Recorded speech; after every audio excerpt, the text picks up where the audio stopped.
어서오세요, 어서오세요. 국어의 모든 것, 나란마사입니다. 자, 오늘은 선생님과 함께 무엇을 배워볼 거냐면은 봉산탈춤을 한번 배워보도록 하겠습니다. 봉산탈춤. 많이들 들어봤을 겁니다. 가면극입니다. 그죠? 자, 민속극이기도 한데요. 이번 시간에는 요걸 배워볼 겁니다. 일단 고2 문학, 한철우 씨의 문학, 3단원, 한국문학의 성격, 그 속에 소단원 2, 한국문학의 전통과 특질 속에 있는 작품 봉산탈춤에 대해서 배워보도록 하겠습니다. 그래서 오늘은 어떤 부분을 중심으로 배워보는 게 좋은지 배움 포인트 옆에다 적어놨습니다. 봅시다. 자, 이렇게 써 있습니다. 해악과 풍자, 이 두 가지가 아주 핵심 포인트 단어가 될 겁니다. 아무래도 지금 이 봉산탈춤의 팔알이 해악과 풍자예요. 그래서 해악과 풍자의 문학이라고 해도 정말 상관이 없을 정도로 정말 이게 중요한 개념인데, 일단 이 해악이라는 개념에 대해서 가르쳐 주자면 이게 그냥 웃음이라고 생각하면 돼요. 아주 간단하게 정리부터 하자면 풍자는 웃음도 있지만 여기에는 무엇이 있는 거냐면 비판적 요소가 같이 담겨 있는 게 풍자입니다. 때문에 사회적 현상이나 현실을 우스꽝스럽게 드러내는 방법이기도 한데, 이 해악과 풍자에는 어떤 공통점이 존재합니다. 이 공통점이라는 건 무엇이냐면은 현실을, 주어진 어떤 현실을 그대로 드러내지 않고 무엇을 사용하냐면요, 과장하기도 하고요, 그 다음에 왜곡하기도 하고, 그 다음에 비꼬아서 표현하기도 합니다. 이게 공통점이라 볼 수 있겠죠. 이것을 통해서 무엇을 유발하면 웃음을 유발하죠. 그대로 보여주는 건 아닙니다. 정말 과장되게, 왜곡되게, 비꼬아서 표현하면서 웃음을, 이걸 보는 사람으로 하고 읽는 사람으로 하여금 웃음을 유발하는 그런 방식을 가지고 있는데, 근데 풍자가 어떤 내용이냐면, 얘는 그러니까 어떤 대상을 공격함으로써 혹은 비판함으로써 작가가 생각하는 어떤 의도하는 그 웃음을 그 독자들에게 유발하는 방법이 풍자예요. 공격과 비판을 통해서 웃음을 유발하는 게 풍자입니다. 하지만 해악은 공격과 비판으로 웃음을 유발하는 방법이 절대 아닙니다. 얘는 뭐냐면 좀 반대로 어떤 비판적인 인물에게, 좀 비판받아 마땅할 인물들에게 그 공격을 받는 대상이 있어요. 그 대상에 대한 동정으로 어떤 웃음을 유발하는 방법이 있어요. 네. 그건 대표적으로는 누가 있냐면 김유정 씨 소설 중에 뭐가 있냐면 봄봄이라는 소설이 있어요. 아는 친구들 많을 거예요. 봄봄. 장인어른과 베릴사이 사이에 어떤 갈등이 빚어지잖아요. 그게 참 장인을 비판받아 마땅할 그 어떤 대상이라 생각나면, 거기에 이 주인공인 베릴사이인 나는 상당히 장인한테 당하면서도 참 동정심이 가지만 그 상황이 되게 우스꽝스럽고 웃기잖아요. 그죠? 그게 바로 해악입니다. 해악. 알겠죠? 그래서 해악과 풍자, 공통점으로는 어쨌든 이런 과장되고 왜곡되고 비꼬아 표현함으로써 웃음을 유발한다는 게 있는데, 풍자는 공격과 비판을 통해서 웃음을 유발하지만 해악은 그렇지 않다더라. 되려 동정심 쪽에 가깝다. 그런 어떤 아이러니, 그 장인과 대리 사이가 막 이제 장가 보내달라, 아직은 때가 되지 않았다, 막 둘이 막 싸우고 있는 그런 모습이 상당히 우스꽝스럽죠. 그죠? 하지만 결국에는 딸이 아버지, 즉 장인의 편을 갖다 들어버리는 그 상황 속에서 벙찌잖아요. 그죠?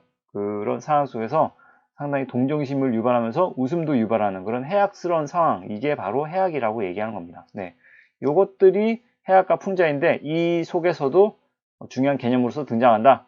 특히나 그래도 해악보다는 여기서는 이 봉산탈춤 풍자 쪽에 아주 가깝다고 볼 수가 있어요. 자, 그 다음에 재담의 구조 볼게요. 재담의 구조는 무엇이냐면 재밌는 이야기거리를 재담이라고 얘기합니다. 근데 이런 식의 재담의 구조가 계속 반복돼요. 여러 개의 재담으로 이루어지고 있습니다. 어쨌든 요 순서의 어떤 요 공식에 따라서 재담의 구조가 이루어진다는 거 좀 알아두면 좋겠고, 쉬와 춤의 기능도 알아두면 좋겠습니다. 왜냐면 쉬는 재담을 시작한다는 신호거든요. 춤은 재담이 끝났다는 마무리의 신호입니다. 그렇게 생각하면 돼요. 간단하게. 아주 간단하죠? 그 다음에 등장인물들의 특징도 알아두면 좋겠습니다. 그러니까 그 말뚝이, 그 다음에 취바리, 그 다음에 그 양반들, 그러니까 이생원, 뭐 이런 양반들을, 이 특징들에 대해서 꼭 알아뒀으면 좋겠습니다. 그 다음에 다섯 번째, 여러 장면 속에 담긴 풍자적 의미. 그러니까 여러 장면이란다면 여러 재담, 그 장면 속에 담긴 풍자적 의미가 있습니다. 고지고대로 받아들일 게 아니라, 이런 이야기를 통해서 양반들의 어떠한 면을 비판하고자 한다라는 그 의도가 있음을 우리는 알아야 돼요. 그러니까 진짜 그 이면적인 의미를 좀 알아야 됩니다. 그 다음에 여섯 번째, 민속극과 현대극의 비교. 사실 비교라고 하지만 이것은 사실 차이점을 위주로 우리는 알아볼 겁니다. 왜냐하면 가장 대표적으로는 뒤에 보면 배우겠지만, 민속극은 관객과 그 다음에 무대 사이에 어떤 그 벽이 없어요. 네. 뭔가 구분이 없습니다. 다 관객이 참여하기도 하고 악공이 참여하기도 하고 막 그렇습니다. 하지만 현대극은 비교적 이렇게 구분되어 있는 편이죠. 그죠? 그런 어떤 차이에 대해서 우리는 배워보도록 할 겁니다. 그래서 이 여섯 가지의 개념을 가지고 이번 시간에 배워볼 테니까요. 잘 따라와 주길 부탁드립니다. 네. 그러면 본격적으로 시작해 보겠습니다. 자, 첫 번째 줄부터 보도록 하겠습니다. 제6과장이라고 써 있는데요. 여기서 6과장이, 과장이라는 말은 현대극으로 치자면 면막 할 때 그 막을 얘기하는 겁니다. 그래서 양반춤하고 말뚝이가 번거지를 쓰고 채찍을 들었다고 했는데, 여기서 그 신분을 드러낸 소재들은 모두 똑같이 네모 표시하자고요. 번거지와 그 다음에 채찍, 이 둘은, 그러니까 말뚝이가 무엇임을 나타내 주냐면은 마부임을 나타내 줍니다. 마부. 말뚝이의 신분이 마부구나 라는 걸 우리는 짐작할 수가 있겠고요. 그 다음에 국거리 장단이 등장하는데, 국거리 장단은 흥미 유발을 한다고 생각하면 됩니다. 왜냐하면 그도 그럴 것이, 국거리 장단의 그 장단 들어보면 좀 약간 흥겨운 그런, 막 되게 신나는 것까지는 아닌데요. 좀 약간 덩실덩실 춤추게 만드는 그런 장단이거든요. 그러니까 그걸 말로 설명하자면 궁, 딱, 궁, 딱, 궁, 딱, 궁, 따다다다, 뭐 이런 식으로 말로 하면 힘들죠. 그죠? 그래서 그 동영상 밑에 설명하는 란에다가 국거리 장단 유튜브 링크 올려놓을 테니까요. 한번 들어가서 직접 들어보는 게 좀 이해가 쉬울 겁니다. 그래서 국거리 장단은 흥미 유발하고 흥취를 조성한다고 생각하면 돼요. 흥취 조성. 약간 흥겨운 기분을 갖다가 만들어주는 그런 분위기 조성에는 국거리 장단이 일조하고 있다라고 생각하면 됩니다. 그 다음에 상명제를 인도하고 있고요. 어쨌든 이 양반 삼형제가 사실은 결론부터 말하자면 풍자의 대상이 되는 겁니다. 얘네들은 그러니까 어떤 희화화 시켜주는 어떤 존재라고 보면 됩니다. 얘네들은 어쨌든 우스꽝스럽게 비우는 대상으로서 양반 삼형제가 등장하는 것이죠. 말뚝이가 그렇게 조롱을 하고 있는 게 이 제담의 구성으로서 나타납니다. 봅시다. 자, 양반 삼형제가 말뚝이 뒤를 따라 국거리 장단에 맞춰 점잔을 피웁니다. 어색하게 춤을 추며 등장하죠. 그래서 약간 점잔을 피우긴 하는데 어색하게 춤을 추며 등장한다는 것 자체가 상당히 이것 또한 희화화라고 볼 수가 있겠죠. 우스꽝스럽게 점잔 피우는데 어색하게 춤추는 건 또 뭐야? 춤추려면 멋지게 춤추던가. 근데 어색하게 춤추면서 등장하다는 약간 어리바리, 그런 느낌의 등장이 나타난다는 것. 그 다음에 양반 삼형제 맞이는 새님, 이거는 생원님의 준말입니다. 생원님. 그 다음에 둘째는 서방님. 그 다음에 끝은 도련님이다. 근데 새님과 서방님은 흰 창옷에 관을 썼고요. 그 다음에 도련님은 남색 쾌자의 복권을 썼대요. 여기서 또 그 신분을 짐작할 수 있는 말들이 등장했죠. 창옷, 그 다음에 관, 그 다음에 남색 쾌자의, 그 다음에 복권. 여러분들은 교과서를 가지고 공부하기 때문에 138페이지에 거기에 새님, 서방님, 도련님, 말뚝이, 취바리 순으로 이렇게 그 사진이 제시가 되어 있죠. 거기서 새님과 서방님이 입고 있는 그 옷이 창옷이에요. 창옷. 그죠? 그 다음에 그 남색 쾌자라고 되어 있잖아요. 도련님 한번 보세요. 도련님. 코와 입이 삐뚤어져 있음이라고 써 있는데 여기에 도련님이 입고 있는 이 그 겉에 남색으로 되어 있는 옷, 그게 쾌자입니다. 소매가 없고 등솔기가 허리까지 트인 옷이라고 뭐 사전적인 설명은 그렇게 되어 있는데 저런 모양이 쾌자인 거죠. 그 다음에 머리에 쓰고 있는 그 도령들이 쓰고 있는 사각 보면 있잖아요. 어린 도령들이 쓰고 있는 저런 검정색 긴 모자 같은 거 저걸 복건이라고 합니다. 복건.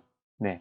그래서 뭐 그렇다는 것만 알아두세요. 이런 네모의 표현들이 다 모두 신분을 드러내는 소재라고 보면 될 것 같습니다. 자, 그 다음에 새님과 서방님은 언청입니다. 언청이라는 게 뭔지 아나요? 언청이? 아는 친구들 많을 거예요. 그래도 요즘에는 언청이가 있어요. 지금도 있는데 의학의 발달로 인해서 어렸을 때 언청이 그 수술을 하기 때문에 이제 본인도 모를 수도 있거니와 그죠? 이게 너무 이게 그 뭐랄까 성형이 많이 발달해 가지고 정말 언청인 줄 모르게끔 아주 깔끔하게 그렇게 됩니다. 선생님이 알고 있는 어떤 연예인 누구도 이게 언청이었던 연예인이 있어요. 그분도 이게 딱 하고 나니까 전혀 이게 티가 안 나죠. 그래서 그 입술이 위에 부분이 갈라지는 그런 것을 언청이라고 합니다. 어찌 보면 선천적으로 이렇게 좀 외형적으로 결함을 지니게끔 태어나는 것인데, 그죠? 자, 그래서 이렇게 외형적 결함을 지님이라고 썼는데, 사실 이 셋님과 서방님뿐만이 아니라 도련님은 입이 삐뚤어졌고 라고 했습니다. 이 또한 어쨌든 외형적 결함을 지녔다는 걸 알 수 있어요. 그러니까 양반들은 모두 그러니까 정상 비정상의 범주로 따지자면 이들은 정상적인 외모는 아니라는 것이죠. 그와 동시에 양반의 권위를 상징하는 물건들이 등장합니다. 뭐냐면 지금 여기서 부채와 장죽, 여기 또 뭐 부채가 있긴 하지만 그죠? 자, 이것은 어쨌든 양반의 권위를 상징하는 물건. 자, 그 다음에 도련님은 1절 대사가 없어요. 1절 대사가 없는데 형들과 동작을 같이 하면서 형들의 면상을 얼굴을 부채로 때리면서 방정맞게 굽니다. 그러니까 사실 양반은 앞서 말했지만 상당히 점잖은 척 해야 되잖아요. 근데 동생은 철이 없는지 그런 점잖은 것과 상당히 반대의 어떤 행동을 갖다가 보이고 있죠. 상당히 방정맞다라는 것이죠. 그죠? 이런 어떤 재밌는 행동들을 보인다는 것이죠. 사실 이것은 희화화의 일종이라고 볼 수가 있겠습니다. 그러니까 좀 약간 철없는 동작, 우스꽝스러운 동작을 양반인 이 도련님이 한다는 것을 통해서 희화화를 하고 있다라고 생각하면 됩니다. 됐죠? 자, 이제 말뚝이가 나와서 얘기합니다. 쉬. 음악과 함께 춤이 멈춥니다. 음악과 춤이 동시에 멈춤으로 해서 상당히 정적의 상태가 이루어질 텐데 이것은 그러니까 나의 이야기에 집중해라 라는 어떤 하나의 신호인 것이죠. 때문에 모든 사람들, 관객들이 말뚝이의 몸짓, 말, 거기에 아주 집중하게 되는 것입니다. 자, 그러면 이게 재담의 시작을 알리는 어떤 신호예요. 그러면 이 재담의 구조에 대해서 알기 쉽게 이것부터 딱 이런 구조로 갈 것이다. 이야기가 이런 흐름으로 진행될 것이다. 요걸 설명해주고 그 다음에 바로 이제 하나씩 말뚝이와 양반들의 그 티카티카 이렇게 왔다리 갔다리 이야기가 전개되는 그런 내용이 나오겠죠. 자, 그러면 재담의 구조 설명 들어갑니다. 자, 요렇게 볼 수 있는 겁니다. 여기서 이 쉬 하면서 재담의 시작을 알리는 부분이 바로 요런 그림이라고 생각하면 됩니다. 쉬. 물론 사실 이 실제 봉산탈춤 극에서는 이 말뚝이로 등장하는 사람이 손가락으로 쉬 이렇게 하는 게 아니에요, 사실. 전체적으로 쉬 하면서 이제 조용히 시키면서 나의 말에 집중하라는 어떤 신호를 주죠. 이렇게 손가락으로 하는 건 아닙니다, 사실. 근데 어쨌든 여러분들이 좀 이해하기 편하도록 이렇게 한 거고요. 그 다음에 새님과 서방님과 도련님으로 대표되는 어떤 양반의 무리들이, 그죠? 양반의 무리들이 위험 있게 등장하겠죠, 그죠? 근데 이 양반의 위험은 사실 그 있을 때도 있고 없을 때도 있습니다. 근데 여기에서 꼭 필요한 건 말뚝이의 조롱이 나오겠죠? 자, 이게 그 말뚝이의 조롱입니다. 조롱. 저분들로 말씀드리자면 이러쿵저러쿵 하는데 사실 여기에 내용들은 사실 무엇이 담겨 있냐면 조롱이 담겨 있어요. 저 사람들이 얼마나 뭐 어쩌고저쩌고 막 되게 비아냥거리죠. 비아냥거립니다. 그것을 이 셋님과 서방님과 도련님이 듣겠죠. 사실 이렇게 조롱의 말을 내뱉음으로 해서 이 말뚝이와 샌님, 서방님, 도련님 이 양반과 말뚝이 사이에 어떤 갈등이 형성이 진행된다고 볼 수가 있겠죠. 자, 그 다음에 이제 이 말을 들은 양반들이 가만히 있을 수는 없겠죠. 자, 그러면 이런 상황이 벌어지는 겁니다. 매야! 하고 이제 화를 내겠죠. 양반들의 호통입니다. 호통. 그래서 갈등이 고조되는 순간이라고 볼 수 있겠고, 자, 그러면 이렇게 말뚝이가 이 양반들 어찌 듣소? 라고 얘기를 하면서 사실은 그게 아니라 뭐 이런 식으로 얘기를 합니다. 그렇게 얘기한 게 아니라 사실은 이러쿵저러쿵 얘기한 거예요. 걱정하지 마세요. 라고 얘기합니다. 그죠? 자, 그러면 이게 말뚝의 변명이 되면서 갈등이 조금씩 수그러들죠. 그죠? 자, 그 다음에 이제 양반들의 안심, 갈등이 해소되는 부분인 거죠. 이렇게 변명을 하고 나니까, 말뚝의 변명을 듣고 나니까, 아, 그래? 뭐, 그렇다네. 라고 하면서 이제 춤을 추면서 마무리 짓는 구성으로 되어 있는 게 작품에 나타난 제담의 구조라는 것입니다. 이 작품에 나타난 제담의 구조, 이 제담의 구조를 밑바탕으로 이제 쭉 대화가 계속 이루어지는 거예요. 이 구성으로 계속 반복되게 극을 이끌어 나가는 어떤 구성 요소가 된다는 것입니다. 그걸 알아두면 될 것 같아요. 그 다음. 자, 말뚝이가 어떤 말을 하는지 보겠습니다. 양반이 나오신다 라고 얘기합니다. 이렇게 양반들의 위험이라고 쓰면 될 것 같아요. 양반들의 위험을 나타내주는 부분이라고 볼 수가 있고요. 그 다음에 양반이라고 하니까 노론, 소론, 호조, 병조, 옥당을 다 지내고, 그러니까 여기서 일반적인 양반을 의미합니다. 여기서의 양반은. 그 다음에 삼정승, 육판서 다 지낸 태로지상으로 계신 양반인 줄 알지 말라. 그러니까 아까 말한 일반적인 양반으로 생각하지 말라. 지금 내가 소개하려는 양반은 그런 양반들과는 차이가 있다. 질적으로 다르다. 나쁜 의미에서 그런 것이죠. 자, 그럼 하나하나 이 단어의 뜻을 좀 알아볼게요. 노론과 소론이란 말은 얘네들은 뭐냐면은 정파 무리의 명칭 중에 하나입니다. 지금으로 따지면 뭐 진보와 보수로 나누어서 뭐 민주당, 통합당 이렇게 나누잖아요. 그거랑 비슷하다 생각하면 돼요. 그 다음에 호조, 병조 이거는 육조 중에 하나입니다. 그러니까 호조는 뭘 관리하냐면은 나라의 어떤 곡식을 담당하는 기관이고요. 병조는 군사 뭐 이런 걸 담당하는 기관입니다. 이호, 예병, 공 이렇게 있잖아요. 그게 육조거든요. 역사 시간 같은데. 그 다음에 옥당, 이건 홍문관의 별칭입니다. 홍문관을 갖다가 옥당이라고 합니다. 홍문관은 문서를 담당하는 조선시대 어떤 경서, 이런 문서 등을 갖다 관리하는 기관을 홍문관이라고 하는데, 옥당이 별칭입니다.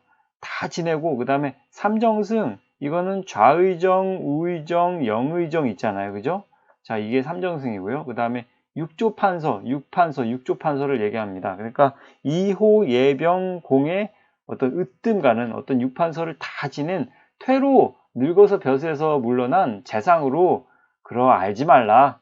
그렇게 위대한 사람이 아니다. 일반적으로 여러분이 생각하는 양반이라 하면 이런 이미지 떠올리지 않느냐. 막 되게 장원급제하고 상당히 벼슬에 올랐던 명망 있는 어떤 양반인 줄 알지 않느냐.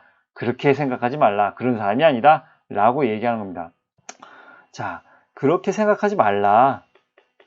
지금 내가 소개하려는 이 양반은 뭐냐면 계잘량이라는 양자에 개다리 소반이라는 반자 쓰이는 양반이 나오신단 말이요. 자, 계잘량, 개가죽.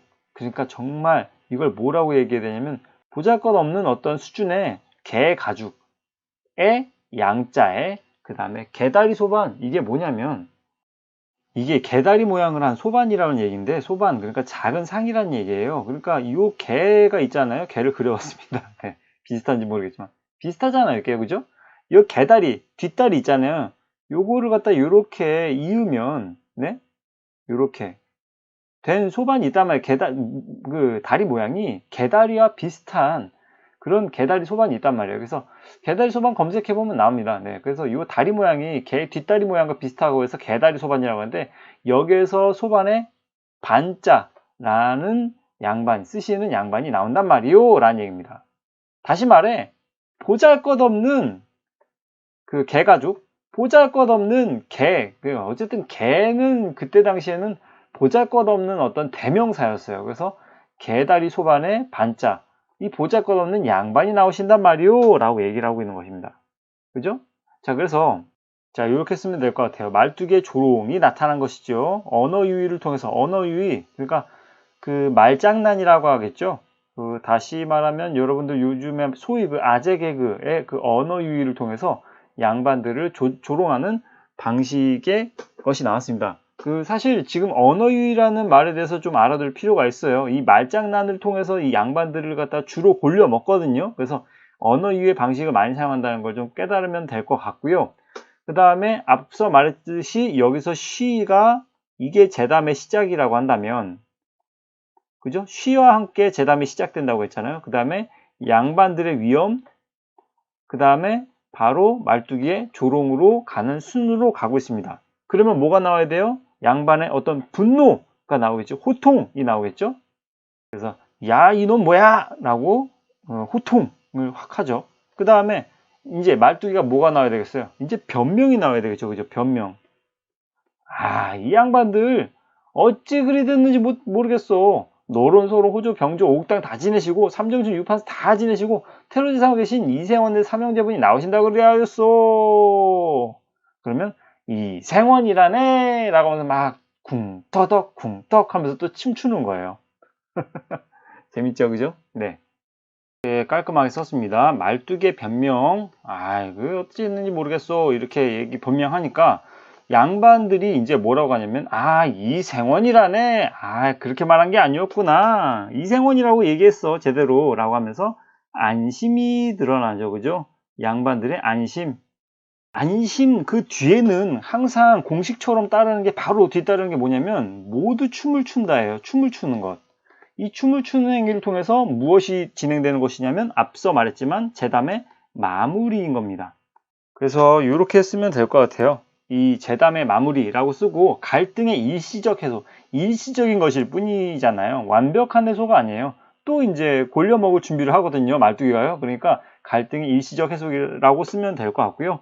도령은 때때로 형들이 면상을 치며 논다. 이거 역시 뭐라고 생각하겠습니까? 아까 말했지만은 이런 우스꽝스러운 어떤 행동들, 이런 것들은 결국에는 우리들, 그리고는 관객들에게는 상당히 그 양반들을 희화화시키기 위한 어떤 구성이라고 보면 되겠죠. 그죠? 자, 다시 쉬라는 말이 등장하죠. 제담의 시작과 끝부분에는 이렇게 표시하도록 할게요. 그러니까 그 세모로 표시하는 게 좀 더 보기 쉬울 것 같으니까 쉬 하고 이제 제담의 시작이라고 보면 될 것 같습니다. 그죠?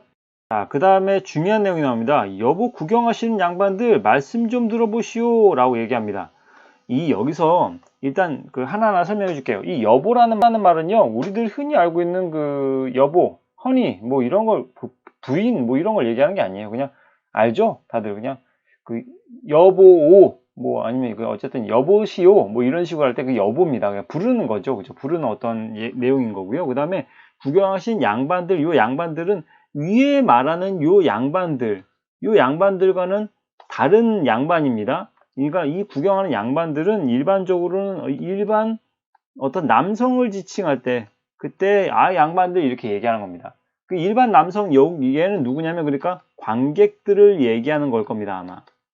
자, 그런데 진짜 중요한 건 이런 거예요. 구경하신 양반들 내 말씀 좀 들어보시오. 그러니까 관객들, 여보시오 관객들 내 말씀 좀 들어보시오 라고 얘기하는데 이걸 뭐라고 부르냐면요, 어떤 무대와 객석의 구분이 없는 것이거든요. 그래서 여기에다가 뭐라고 쓰면 되냐면요, 관객을 극중에 개입시킨다고 생각하면 됩니다. 극중에. 이게 민속극의 특징이에요. 이게 사실 중요한 겁니다. 그 현대극과 민속극의 가장 큰 차이점이 관객과의 어떤 구분이 있느냐 없느냐예요. 그러니까 그 요즘 코미디 빅리그 이런 거 개그 프로그램 보면 가끔 관객을 끌고 나와서 그 꽁트에 참여시키고 같이 연기를 하면서 재미있는 어떤 웃음을 갖다가 만들어내는 그런 장면도 등장하잖아요. 그런 거랑 비슷해요. 근데 그 일반적인 어떤 현대극은 사실 관객과 무대는 확연히 분리가 되어 있죠. 그게 차이입니다. 이따가 정리해 줄게요. 자, 그 다음에 곰방대로 잡숫지 말고 짤짤한 곰방대로 잡숫지 말고 참 중요한 게 많이 나오네. 큰일 났네.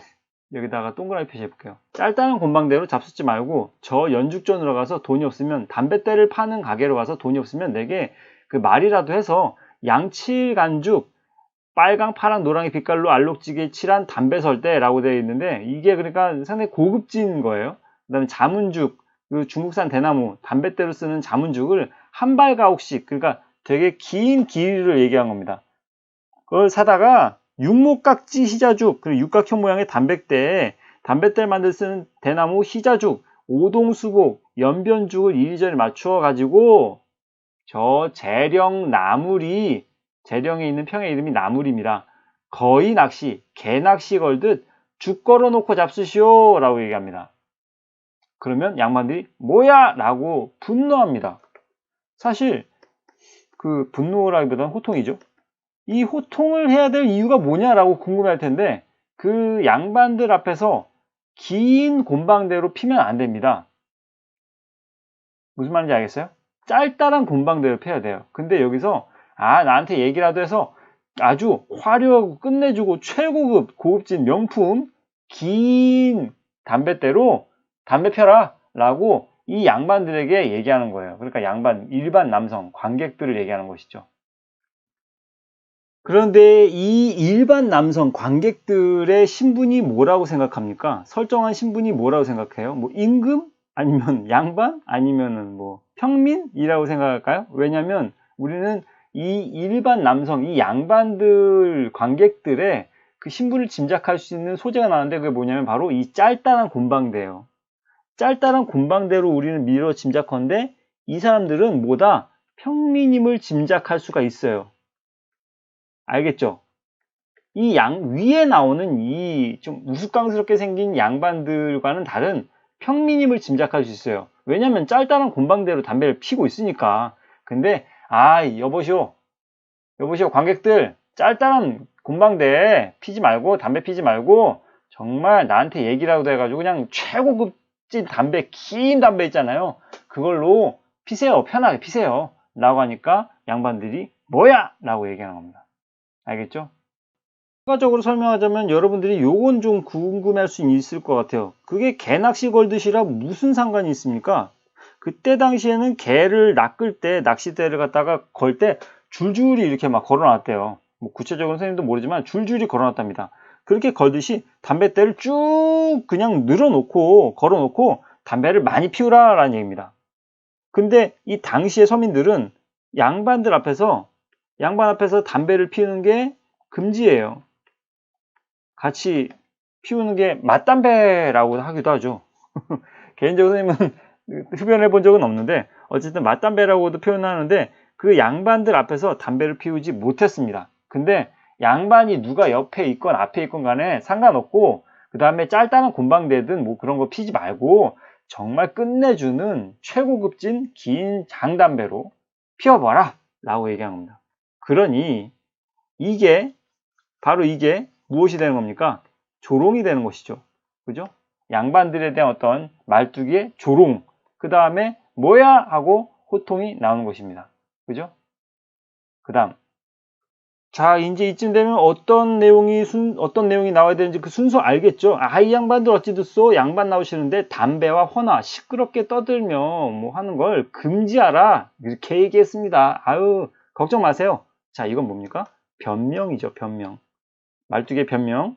자, 그러면 또 뭐가 나와야 됩니까? 변명 다음에 뭐? 헌화를 금하였다네 라고 하면서 바로 안심이 나오죠. 그 다음에 충. 이게 뭐야? 마무리.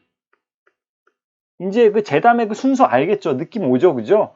변명, 안심, 마무리. 자, 이렇게 됩니다. 근데 또 이게 그 헌화를 금하였다네 라고 하면서 바로 이 안심하는 것은 무엇을 얘기한다고 볼 수 있냐면 어리석음을 얘기하는 것이라 볼 수 있어요. 분명 양반들은 말뚝의 이 조롱을 들었거든요. 그래서 뭐야 하고 호통을 했는데 이런 말도 안 되는 변명을 하는 것을 가지고 또 그랬구나 라고 안심하는 것으로 보아서는 양반의 어떤 어리석음을 갖다가 그 희화화한다고 볼 수 있겠죠. 우스꽝스럽게. 무슨 말인지 알겠죠? 네. 우스꽝스럽게 표현하는 거예요. 양반들이 정말 바보 같네 라고 관객들이 느끼게끔 만들어주는 게 이런 어떤 안심이라고 볼 수가 있겠습니다. 됐죠? 그 다음 자, 여기 보면 이제 쉬하고 다시 또 재담의 시작입니다. 재담의 마무리 여기 세모. 재담의 시작입니다. 쉬. 한과 동시에 어쨌든 다시 춤과 반주가 그치죠. 되게 조용해집니다. 집중을 하게 되는 그 상황이 마련이 되죠. 그 다음에 여보 악공들 들으시오 라고 얘기합니다. 이번엔 뭐가 등장하냐면 악공들을 참여시킵니다. 아까 그 관객 참여시킨 것과 같은 맥락입니다. 이게 민속극의 특징인데요. 예전에 개그 콘서트, KBS 개그 콘서트에서도 그 옆에서 그 밴드 막 이렇게 그 코너마다 끝날 때마다 그 음악 연주하시는 분들 가끔 참여시키긴 했었거든요. 괜히 막 질문 던지면서. 그 악공을 참여시키는 것과 비슷한 맥락이라고 보면 될 것 같습니다. 자, 그 다음에 오음, 육률, 여기에 뭐 중국 음악의 5가지 소리야 5가지의 율이라고 얘기되어 있는데 이것을 뭐라고 생각하면 되냐면 그 양반들과 어울리는 음악이라고 생각하면 돼요. 그래서 그런 양반과 어울리는 고상한 음악 다 집어치우고 그 다음에 버드나무 홀뚜기 뽑아다 불고 바가지장단 좀 쳐주오. 자, 이게 바로 무엇이냐면 상당히 양반들에게는 어울리지 않는 것이죠. 여기서 홀뚜기라는 말의 뜻이 이렇게 버드나무 가지의 가지를 비틀어 뽑은 껍질이라든지 아니면은 밀집 토막으로 만든 피리라고 얘기하는데, 그러니까 그 완전히 똑같은 건 아니지만 풀피리 이런 거 있잖아요. 막 풀피리 같은 거 정말 보잘것없는 그런 거 가지고 그 다음에 불고 그 다음에 바가지 장단 쳐달라. 바가지 장단 정말 보잘것없는 아까 말하자면 뭐 개다리 소반과 같은 그런 개가죽과 같은 보잘것없는 그런 것으로 지금 음악을 좀 만들어 달라 라는 얘기입니다. 양반에는 요런 음악보다는 요런 음악이 어울리지 않겠냐라고 비꼬는 것이죠. 역시 또 여기서는 뭐라고 해야 되냐면 어떤 양반에 대한 조롱이라 볼 수 있겠습니다. 그죠? 자, 그래서 이렇게 정리했습니다. 양반들의 권위를 무시하고 조롱하는 말뚝에 조롱이 등장했고요. 자, 그 다음에 야 이놈 뭐야? 라고 하면서 다시 뭐가 등장해야 돼요? 호통이 등장해야 되겠죠. 그죠? 그 다음에 아무 일 없었다는 듯이 말뚝이는 양반들 어찌 됐어 용두의 금, 그러니까 양반들에게 어울리는 음악들을 이제 다시 나열하죠. 용두의 금, 부, 장고, 피리. 저때 한 가락도 뽑지 말고 저때 이거는 그 대금 그 피리 종류 중에 하나인 걸로 알고 있어요. 대금과 같은 그 저때 한 가락도 뽑지 말고 건드러지게 치라고 그리하였소 라고 얘기하고 있습니다. 근데 이걸 먼저 읽은 친구들은 뽑지 말라고 얘기하는 거는 음악을 연주하지 말라는 얘기 아닌가? 라고 생각하면 안 되고 이거는 빠뜨리지 말고 건드러지게 멋들어지게 한번 쳐봐라 라고 얘기하였소 라고 얘기를 하죠. 또 합창을 하면서 건드러지게 치라네 라고 하면서 역시 양반의 안심이 등장하고 그 다음에 국거리 장단으로 다시 춤을 추면서 재담이 마무리되는 것이죠. 춤. 그렇죠? 자, 그러면 이 즈음에서 이 꼭지에서 예, 여기서 한번 여러분들한테 그 시작을 알리는 쉬와 그 다음에 마무리를 알리는 춤의 기능에 대해서 좀 더 구체적으로 알아볼게요. 중요하니까요. 이렇게 써봤습니다. 쉬와 춤의 기능. 일단 쉬를 통해서 재담이 시작이 되는 건 알고 있죠. 그래서 새로운 이야기가 시작되면 알리는 기능이 있는 거고요. 그 다음에 음악과 춤을 멈추게 하는 어떤 그 주의 집중의 기능이 있습니다. 그래서 주의 환기시키고 시선을 집중시키는 것이고, 춤은 재담의 마무리가 되는 게 춤을 통해서 마무리가 되는 것이죠. 춤이 있어야 이 이야기가 끝났구나라는 걸 알 수가 있어요. 때문에 재담의 내용을 구분하는 그런 기준이 되는 것이죠. 이런 이야기를 했고 춤을 딱 하면 이야기 끝났습니다. 그 다음에 다시 쉬 하면 새로운 이야기 시작되는구나. 그 다음에 춤춘다. 이 이야기 끝났구나. 이렇게 그 꼭지의 어떤 구분을 해주는 기능을 춤과 시가 갖고 있다고 생각하면 될 것 같고요. 특히 춤이 하는 것이죠. 그 다음에 흥취의 분위기를 고조시키죠. 춤추는 게 당연히 그렇죠. 댄스니까요. 그죠? 그 다음에 말뚝이와 양반들의 갈등을 잠깐이나마 해소하게 해주는 기능이 춤이라는 걸 알면 될 것 같습니다. 자, 일단 이번 시간에는 여러분들이 중요하게 배웠던 것이 재담의 구조, 어떤 구성을 통해서 그 이야기가 이루어지는지 그 순서를 배웠었고요. 그 다음에 그 지금 이것들 시와 춤의 어떤 기능에 대해서 배웠고, 그죠? 그 다음에 해악과 풍자에 대해서 배웠고 여러 가지 것들에 대해서 배웠습니다. 여기까지 강의 마치도록 하겠고요. 다음 시간에는 그 민속극과 현대극의 특징도 알아보고 나머지 어떤 중요하게 말했던 어떤 포인트들 퍼가면서 그 수업을 다시 또 진행하도록 하겠습니다. 또 긴 시간 동안 이 수업 들어줘서 고생 많았습니다. 네, 도움이 됐다면 구독과 좋아요 부탁드립니다. 감사합니다.